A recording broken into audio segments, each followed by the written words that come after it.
Hi everyone, welcome back to another tutorial from Apps Academy.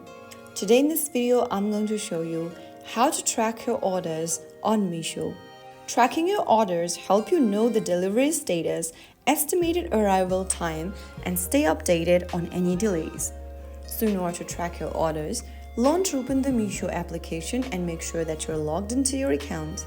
Once you're inside the home page after logging in, tap on My Orders at the bottom right corner. You will then be able to see all of your ongoing orders, your cancelled orders, or view all your recent purchases. There you will see order details such as product's name, order date, delivery address, or order status. Some orders provide a courier tracking number.